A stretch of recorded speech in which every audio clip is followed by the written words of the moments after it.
ಈಗ justice R Tarani former judge high court ಅವರು chairperson ಆಗಿ, ಸತ್ಯೇಂದ್ರ ಸಿಂಗ್ ಪಾಲ್ ಅವರು ಅಡಿಷನಲ್ ಸೆಕ್ರೆಟರಿ ಅವರಾಗಿದ್ದವರು ಗೌರ್ಮೆಂಟ್ ಆಫ್ ಇಂಡಿಯಾನ, ಮತ್ತು ನಮ್ಮ ರಮಣ್ ರೆಡ್ಡಿ ನಮ್ಮ ರಾಜ್ಯದವರು 7/9/2024 ಆ ಕಮಿಟಿ ಕಾನ್ಸ್ಟಿಟ್ಯೂಟ್ ಆಗಿ ಅದು 16/12/24 ಒಂದು ರಿಪೋರ್ಟ್ ಕೊಟ್ಬಿಟ್ಟಿದ್ದಾರೆ.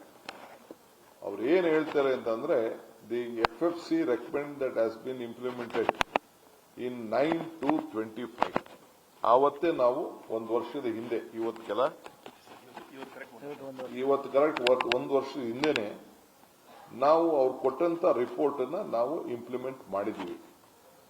ಏನಾದ್ರೂ ಸಾರಾಂಶ ಅಂತಂದ್ರೆ, as per the fare fixation committee recommendation, ಒಂದು ವರ್ಷ ನಂತರ annual increase subject to the maximum of 5% to be implemented from 9/2/26. ಅಂದ್ರೆ ಇವತ್ತಿಗೆ 5%ಗೆ ಮ್ಯಾಕ್ಸಿಮಮ್ ಲೆಕ್ಕಾಚಾರ ಹಾಕೊಂಡು ನೀವು ಇಂಪ್ಲಿಮೆಂಟ್ ಮಾಡಿ ಅಂತ ಅವರು ಹೇಳಿದ್ದಾರೆ. ಸೊ ಈಗ ನಮಗೆ ಒಂದು ಲೆಟರ್ ನೆನೆ ಕಳಿಸಿದ್ದಾರೆ. ಯಾರು, ಜೈದೀಪ್ ಅಂತ ಹೇಳಿ, ಅವರು ಸೆಂಟ್ರಲ್ ಗವರ್ಮೆಂಟ್ ಅವರು, ನಮ್ಮ ಇವರು ಡೈರೆಕ್ಟರ್ BMRCL ಅವರು BMRCL ಒಂದು ರಿಲೀಸ್ ಮಾಡಿದ್ದಾರೆ. ನಿಮಗೂ ಅದು ಬಂದಿರಬಹುದು ಅಂತ ಕಾಣ್ತದೆ. It has been decided that the affirmation BMRCL media releases 5/2/26 intimated annual fare revision to be effective from 9th February in accordance with the recommendation of the first fixation committee. It has been decided that the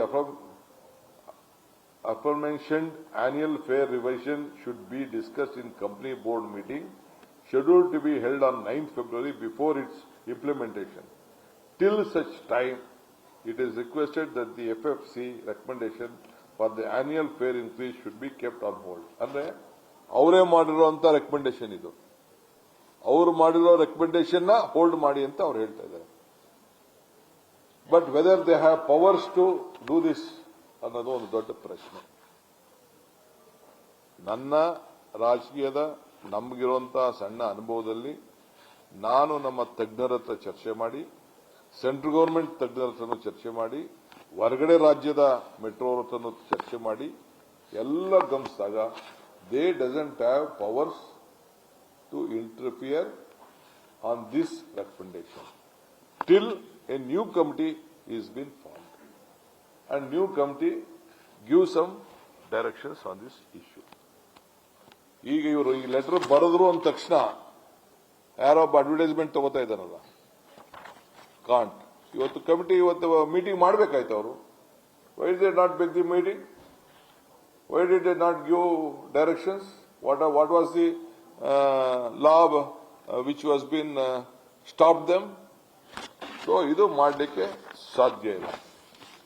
ನಾನು ಇದನ್ನ rice ಮಾಡಿ ಅಂತಲೂ ನಾನು ಕೇಳಿಲ್ಲ. ನಾನು ಈ ವಿಷಯಕ್ಕೆ ಹೋಗಿಲ್ಲ. ಅವತ್ತು ಏನ್ ಹಿಂದೆ ಸರ್ಕಾರ ಅವತ್ತು ಕಮಿಟಿ ತೀರ್ಮಾನ ಮಾಡಿತು, ಅದು ಅವ್ರಿಗೆ ಇಂಡಿಪೆಂಡೆಂಟ್ ಆಗಿ ಅವ್ರು ನಾನು ಬಿಟ್ಬಿಟ್ಟಿದ್ದೀನಿ. ಅವ್ರ ಪಾಡವ್ರು ಮಾಡ್ಕೊಂಡು ಹೋಗ್ತಾ ಇದ್ರು. ನನಗೆ ಅವ್ರಿಗೆ ಇದು ಯಾವ ತರದಲ್ಲೂ ಇಲ್ಲಿ ಇಂಟರ್ಫಿಯರ್ ಆಗಲಿಕ್ಕೆ, until a new fixation committee is been form, the central government or any other officers of this are not eligible to interfere, involve, but they can form a committee. So ನಾನು ನಮ್ಮ ಜನಕ್ಕೆ ಸಹಾಯ ಮಾಡಬೇಕು ಅಂತ ನನಗೆ ಇಷ್ಟ. ನಾನು ನಮ್ಮ ಜನರ ಧ್ವನಿ ಆಗಬೇಕು ಅಂತ ಇಷ್ಟ. ನಾವೆಲ್ಲ ರಾಜ್ಯದ್ದು ಎಲ್ಲ ಚೆಕ್ ಮಾಡಿದೀವಿ, ಎಲ್ಲ ರಾಜ್ಯದಲ್ಲೂ ಕೂಡ ಗಮನ ಇಟ್ಕೊಂಡಿದೀವಿ, ಎಲ್ಲ ನಮ್ಮದೇ ಆದಂತ ಲೆಕ್ಕಾಚಾರ ಇದೆ. ಬಟ್ ನಾನು ಸಹಾಯ ಮಾಡಬೇಕು ಅನ್ನೋ ದೃಷ್ಟಿಯಿಂದ, but this central government paper ಇದಕ್ಕೇನು ಕಿಮ್ಮತ್ತು ಇಲ್ಲ. ಅವ್ರು ಕಳಿಸಿರೋ ಕಿಮ್ಮತ್ತು ನೀವೆಲ್ಲ ಏನೋ ದೊಡ್ಡ ಜಯ ಅವ್ರು ತಂದ್ಬಿಟ್ರು ಮಾಡ್ಬಿಟ್ರು ಅಂತ ಅನ್ನಲ್ಲ. ಕೊಡ್ಲಿ ಅವರು, let they come on, what is the direction and what act, ಯಾವ ಇದರ ಪ್ರಕಾರ ಮಾಡಿದೀವಿ ಅಂತ ಏನಾರು ಹೇಳಿದ್ರೆ ಒಪ್ಕೊಳ್ಳೋಣ. ಏನು ಇದ್ರದ್ದು ಏನಿಲ್ಲ. ಈಗ ಮೀಟಿಂಗ್ ಇಟ್ಕೊಂಡಿದ್ದು ಅವರು, ಮೀಟಿಂಗ್ ಮಾಡ್ಬೇಕಾಯ್ತು ಅವರು. Again they postpone the meeting. They know, ಅವ್ರಿಗೇನು ಗೊತ್ತಿಲ್ಲ ಅಂತ ತಿಳ್ಕೊಳ್ಳಲ್ಲ. ಅವ್ರಿಗೂ ದಡ್ರೇನಲ್ಲ ಅಂತ ನಾನು ತಿಳ್ಕೊಂಡಿದ್ದೀನಿ. ಅವ್ರಿಗೂ ಬಂದ್ ಕೇಳಿ. ಇವ್ರು ಯಾರೋ 4-5 ಜನ ಮಾತಾಡ್ಬೋದಷ್ಟೇ, ನಮ್ಮ ಲೋಕಲ್ ಪಾರ್ಲಿಮೆಂಟ್ ಮೆಂಬರ್ಸ್ ಅವರು ಮಾತಾಡ್ಬೋದಷ್ಟೇ. ಅವ್ರಿಗೂ ಎಲ್ಲ, ಯಾಕೆಂದ್ರೆ ಎಲ್ಲ ದೇಶ ರಾಜ್ಯನ ನಡೆಸಬೇಕಲ್ಲ ಅವರು. ಸೊ ಈಗ ಒಂದು ಸ್ಮಾಲ್ ಅವಕಾಶ ನಮ್ಮಲ್ಲಿ ನಮ್ಮ ಆಫೀಸರ್ಸು ನಾವೆಲ್ಲ ಕೂತ್ಕೊಂಡು ವರ್ಕೌಟ್ ಮಾಡಿದ್ದೀವಿ. ಇದನ್ನ ಯಾವ ರೀತಿ ಹೋಲ್ಡ್ ಮಾಡ್ಲಿಕ್ಕೆ ಸಾಧ್ಯ ಅಂತ. ಈ BMRCಯಲ್ಲೂ fare increase based on the formula ಇದೆ ಬೈ ಫೇರ್ ಫಿಕ್ಸೇಷನ್ ಕಮಿಟಿ, ಆಮೇಲೆ DMRC. 3 major elements: OMR cost, existing fares calculated based on the changes of the CPI, staff cost, per unit cost, ಇವೆಲ್ಲ ಕೂಡ energy cost, ಇವೆಲ್ಲ ಕೂಡ ಲೆಕ್ಕಾಚಾರ ಹಾಕಕ್ಕೆ ಒಂದು ಅವಕಾಶ ಇದೆ. ಈ ಅವಕಾಶದ ಪ್ರಕಾರ ನಾನು ಅವ್ರಿಗೆ ಈ ಒಂದು ಕ್ಯಾಲ್ಕುಲೇಟ್ನ ಮತ್ತೆ ನೀವು ಮಾಡ್ಕೊಂಡು ಬನ್ನಿ ಅಂತ ನಾನು ಅವ್ರಿಗೆ ಮಾರ್ಗದರ್ಶನ ನಮ್ಮ ಸರ್ಕಾರ ಅವ್ರಿಗೆ ಕೊಡ್ತಾ ಇದೆ. ರೈಟ್, ನಾನು ಅವ್ರಿಗೆ ಮಾರ್ಗದರ್ಶನ ಕೊಡ್ತಾ ಇದ್ದೀನಿ. ಅಲ್ಲಿವರೆಗೂ ಹೋಲ್ಡ್ ಮಾಡಿ ಅಂತ ಈಗ ನಾನು ಅವ್ರಿಗೆ ಡೈರೆಕ್ಷನ್ಸ್ ಕೊಟ್ಟಿದ್ದೀನಿ. ನಂಬರ್ 1. ನ್ಯೂಸ್ ಫಸ್ಟ್, ನಿರ್ಭೀತಿಯಿಂದ ನಿಮ್ಮ ಪರವಾಗಿ.